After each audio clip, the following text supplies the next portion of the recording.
Iran যুদ্ধ শুরু হওয়ার পর অনেকেই ভেবেছিলেন এই সংঘাত চীনের জন্য বুঝি এক বড় দুঃসংবাদ বয়ে আনবে, কারণ চীন বিশ্বের সবচেয়ে বড় জ্বালানি আমদানিকারক দেশ। তাদের তেল আর গ্যাসের একটা বিশাল অংশ আসে মূলত হরমুজ প্রণালী দিয়ে। বাস্তবে পরিস্থিতি একেবারেই সেভাবে এগোয়নি। যুদ্ধের এই প্রবল ধাক্কা চীনের অর্থনীতি বেশ শক্তভাবেই সামলে উঠেছে। ট্রাম্প প্রশাসন বেইজিংকে অনেকদিন না চটালেও সম্প্রতি ইরান থেকে তেল কেনার অভিযোগে চীনের 5টি রিফাইনারির বিরুদ্ধে নিষেধাজ্ঞা দিয়েছে। অন্যদিকে চীনও পাল্টা প্রথমবারের মতো তাদের ব্লকিং রুলস প্রয়োগ করে চীনা প্রতিষ্ঠান ও ব্যক্তিকে এই নিষেধাজ্ঞা না মানতে নির্দেশ দিয়েছে। চলুন বোঝার চেষ্টা করি ঠিক কি কি কারণে এই যুদ্ধ চীনের জন্য একটা অপ্রত্যাশিত ও বিস্ময়কর সৌভাগ্য হয়ে ধরা দিয়েছে।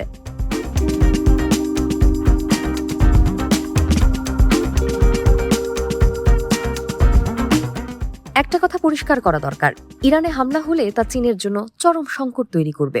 যারা এই দাবি করতেন তারা মূলত চীনের ঘোর বিরোধী। চীনের ওপর ইরানের নির্ভরতাকে একটু বেশি বড় করে দেখানো তাদের স্বভাব। এটা ঠিক যে ইরানের তেল রপ্তানির সিংহভাগই যায় চীনে। বেশিরভাগ পশ্চিমা এবং উপসাগরীয় দেশের বিপরীতে চীনের সাথে ইরানের একটা বেশ কার্যকর কূটনৈতিক ও অর্থনৈতিক সম্পর্ক রয়েছে। কিন্তু এর মানে এই নয় যে চীনও একইভাবে ইরানের ওপর নির্ভরশীল।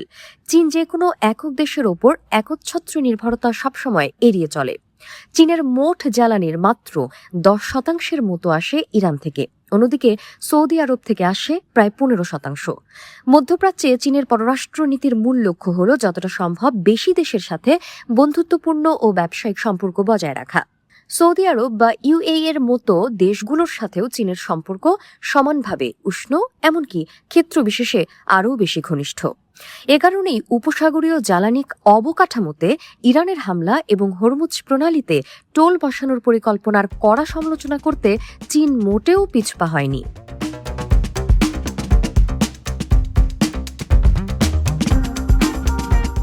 ইরান যুদ্ধ চীনের জন্য বড় কোনো কৌশলগত সংকট তৈরি না করলেও চীনের অর্থনীতিতে একটা বড় ধাক্কা লাগার ঝুঁকি ছিল। তবে এখানেও হিসাব গরমিল।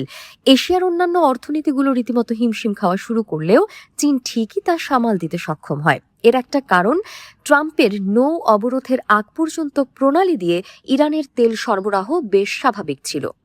তবে সবচেয়ে বড় কারণ হল চীন তার বিশাল পূর্ব মজুদের দারুণ সদ্ব্যবহার করতে পেরেছে। 2024 সালের শেষের দিকে থেকে চীন অত্যন্ত সুপরিকল্পিতভাবে বিপুল পরিমাণে অপরিশোধিত তেল মজুত করতে শুরু করে। গত বছর চীন সরকার একটি নতুন ও যুগান্তকারী জ্বালানি আইন পাশ করে। সেখানে দেশের বেসরকারি শোধনাগারগুলোকেও বাধ্যতামূলকভাবে নির্দিষ্ট পরিমাণের মজুদ রাখার কড়া নির্দেশ দেয়া হয়। পেছন ফিরে তাকালে এই সিদ্ধান্তকে অভাবনীয় দুর্দশা বলে মনে হয়।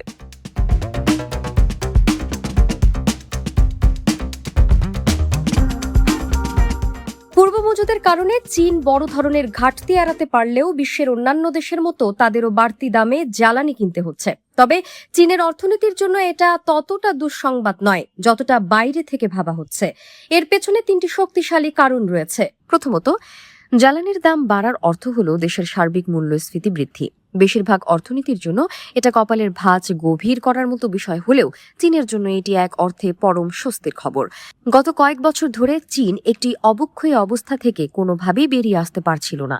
উৎপাদক মূল্যস্ফীতি 3 বছরেরও বেশি সময় ধরে নেতিবাচক ছিল, কিন্তু মার্চ মাসে এসে তা অবশেষে 0.5% গিয়ে দাঁড়ায়। এই পরিবর্তনের মূল কৃতিত্ব ওই বাড়তি জ্বালানি মূল্যের। দ্বিতীয়ত, তেলের দাম বাড়লেও চীনের অর্থনীতিতে তার নেতিবাচক প্রভাব আগের চেয়ে অনেক কমে এসেছে। এর একটা বড় কারণ হল চীন বিদ্যুতায়নের ক্ষেত্রে অভাবনীয় অগ্রগতি অর্জন করেছে। চীনের মোট জ্বালানি খরচের 24% এখন বিদ্যুতের দখলে। 1985 সালে এটি ছিল মাত্র 7%। এই হার এখন আমেরিকা বা ইউরোপীয় ইউনিয়নের চেয়েও বেশি। আর তৃতীয় কারণটি হল চীনের মুদ্রার অভাবনীয় স্থিতিশীলতা। তেল আমদানিকারক বেশিরভাগ দেশের জন্যই এই যুদ্ধ ছিল খরার ঘা। একদিকে হু হু করে তেলের দাম বেড়েছে, অন্যদিকে বিনিয়োগকারীরা নিরাপদ আশ্রয়ের খোঁজে ছুটতে থাকায় তাদের মুদ্রা ও বন্ডের মান অস্বাভাবিকভাবে কমেছে। চীন এখানেও এক বিশাল ব্যতিক্রম। ডলারের বিপরীতে চীনের মুদ্রা ইউয়ানের মান উল্টো বেড়েছে। চীনের বন্ডগুলো বিনিয়োগকারীদের কাছে এতটাই আকর্ষণীয় হয়ে উঠেছে যে তা ইউএস ট্রেজারির চেয়েও ভালো পারফর্ম করেছে। চীনের অর্থনীতি ইরান যুদ্ধের ভয়াবহ ধাক্কা কতটা দারুণভাবে সামলে নিয়েছে তা নিশ্চয়ই আপনাদের কাছে পরিষ্কার। তবে এ যুদ্ধে চীনের সবচেয়ে বড় লাভ সম্ভবত ভূ রাজনৈতিক। এই সংঘাতের ফলে আমেরিকার বৈশ্বিক প্রভাব ব্যাপকভাবে ক্ষুণ্ণ হয়েছে, আর এর পুরো ফায়দা তুলছে চীন। বিশ্বমঞ্চে আমেরিকা যখন তার মিত্রদের কাছেই গ্রহণযোগ্যতা হারাচ্ছে, চীন তখন ধীরে ধীরে নিজেকে আরও বেশি নির্ভরযোগ্য, দায়িত্বশীল ও স্থিতিশীল পরাশক্তি হিসেবে প্রতিষ্ঠিত করছে। ভূ রাজনীতির দাবা খেলায় চীন আপাতত তাই বেশ শক্ত অবস্থানেই রয়েছে।